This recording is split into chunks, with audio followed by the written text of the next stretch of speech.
Our farm name is Seneca Air Farms. It comes from when we had dairy cattle. We had Ayrshire cattle, so that's the air.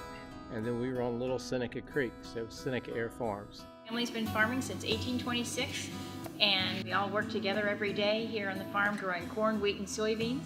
And we raise a few beef cattle at Herefords. I have farmed all my life. I was raised on a dairy farm. Now we're going into the grain farming. We have extended our farm from 365 acres to nearly 1,100.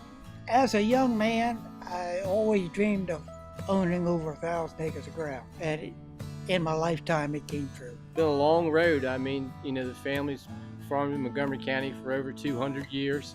The family started out with tobacco and crops like that. Finally, they moved to cattle, to the dairy cattle operation. We sold part of our dairy farm for development.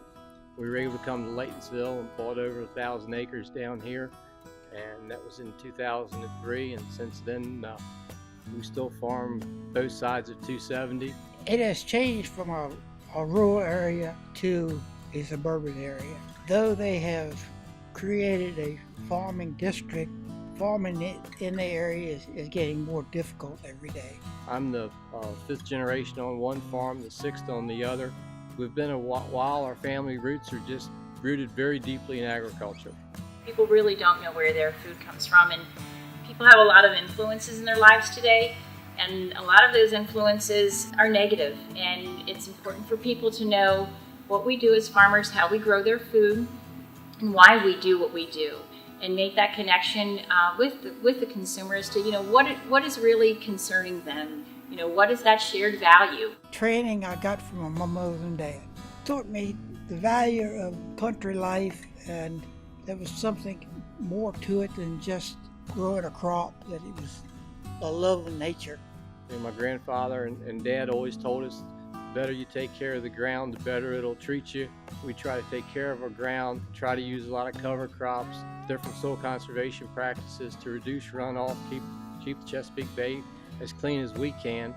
I think we face challenges every day that we're going to have to overcome.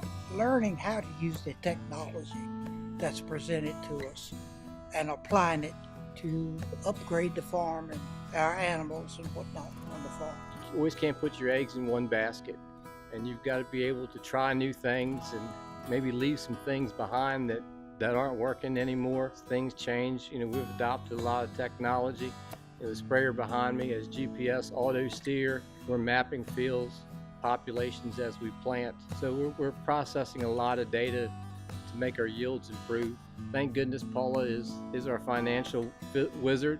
Her master's degree is in business finance, and she does a great job of that. But just I know the transition between having a dairy farm and having the check come every month versus transitioning into the grain side of it, where the check didn't always come every month. It's a lot of hard work. It's long hours, long days, but it can be very rewarding. You've got to love it to do it. My most proudest moments was seeing my granddaughters show their sheep and pigs when they were younger. I think that was one of my goals, to see them grow up and nurture the farm like they do. So Tom and I have two daughters. Our first daughter, Abby, she has gone to college and is now teaching agriculture in Kansas.